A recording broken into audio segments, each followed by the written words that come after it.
Hey, explosions! What's up? It's the Culture Detective here investigating your favorite movies. And today I'm going to be doing a movie review on a movie I watched last night, and that is Magnolia, written and directed by Paul Thomas Anderson. I don't know what's happened to my voice. It's so raspy. It's not supposed to be like that. I think it's the temperature. But anyways, Magnolia is a Paul Thomas Anderson film. I watched it last night in one sitting. It is 3 hours long, and it's been a while since I have seen a movie in one sitting because for the last 2 weeks I've been extremely busy with life and things, and pretty much for every single movie I've watched, I have to stop watching because I have to go to sleep. I always underestimate how much time I actually need. But yesterday I actually planned to watch this movie in one sitting. It's 3 hours long. I started watching it from 11 till 2 a.m. And with some pauses in the middle, that becomes 2:30 a.m. So yeah, it is a very dense movie. It is huge, and it is also Paul Thomas Anderson's third film after his debut Hard Eight, as well as his breakout sophomore film Boogie Nights, which I watched and reviewed like a few years ago, and I really freaking love it. I love how grandiose and ambitious it is. I love the very touchy, sensitive subject matter that is the porn industry, but I also love how charismatic the directing is, and I think the cast ensemble is just amazing. So obviously, Paul Thomas Anderson is currently one of my favorite directors of all times, and even for his later films, There Will Be Blood and The Master, both of which I consider masterpieces.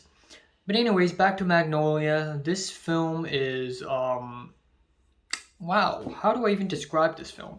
This film is about 4 to 5 different stories, and they all somehow collide with each other. They're all somehow coincided with each other in this city or this town in America, and that's pretty much it. We have Tom Cruise's character. Tom Cruise plays Frank Mackey, who is the modern day Andrew Tate. You know, he is, or not the modern day Andrew Tate. I guess the back in the '90s Andrew Tate, where he's holding this seminar. He is holding lectures, telling these men about how we're gonna have to seduce women, seduce and destroy, how to respect the cock.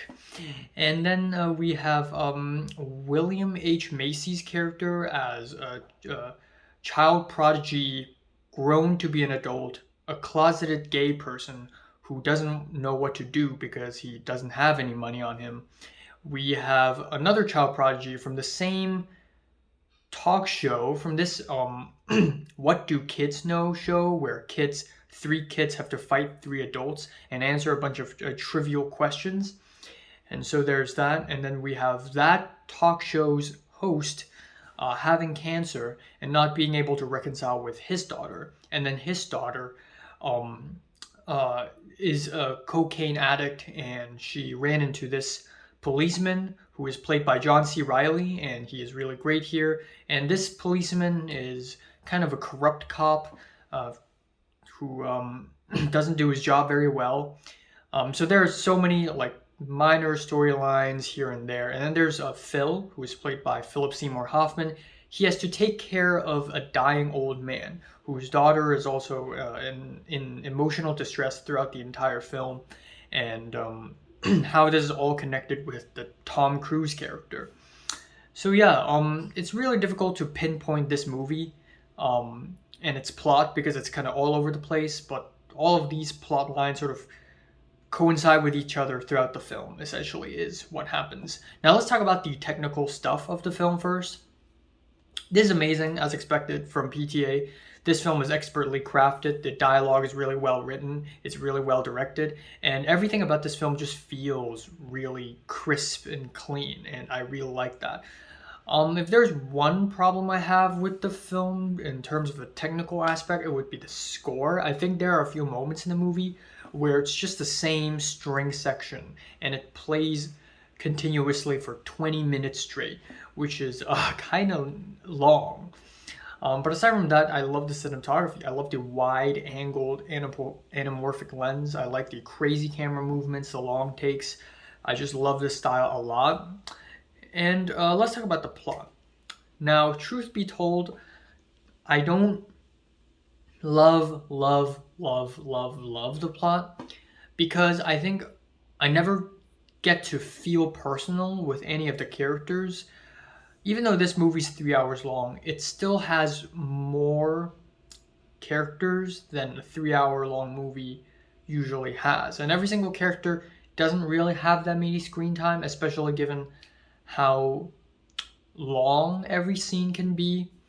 So we don't really get to feel personal with any of the characters, but all of these characters, they are all flawed. They're all going through some sort of emotional trouble, and you sort of see them all move along the story, and it's really interesting. So yeah, even though I don't feel like I'm ever able to get personal with any of these characters, I'll say that for a movie to come out in 1999 by a guy who's only like in his early 30s, late 20s, this movie is really freaking ambitious. This movie is really freaking ambitious. And it's just amazing that Paul Thomas Anderson is able to get his message across. And there are also a couple of scenes in this movie that I totally did not expect. There's a sing-along scene near the end, near the third act of the film, where all of the characters just sing along to the same song, which I thought was ridiculous and cheesy as hell. But because PTA is directing it, it doesn't feel cheesy. And then there's also a plot twist near the end of the movie, in the climax of the film, that I'm not going to spoil.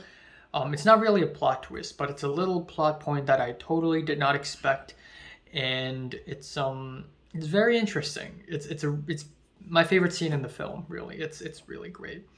So yeah,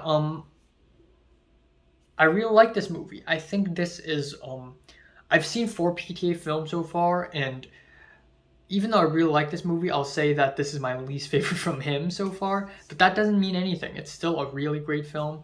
I guess the only issue I have with the film is a very minor issue. It would be that some characters are more boring, some characters are more interesting. Seeing Tom Cruise act his ass off, especially in the climax scene, is amazing. So Tom Cruise's character, every time he's on screen, it's entertaining as hell. Another really entertaining character would be Philip Seymour Hoffman's character, because his acting is just so damn good. But almost everyone else is just so-so. William H. Macy's character is not as entangled into the plot as other characters, so every time he's on screen, I wasn't as invested. Same goes for Julianne Moore's character. But overall, I love the cast ensemble. I think technically this film is amazing, and it is fantastic, and I recommend it. Yes, I'm giving Paul Thomas Anderson's Magnolia a light 9 out of 10. So, have you watched Magnolia from 1 to 10? It was rated, like, and subscribe. One more, and thanks for watching.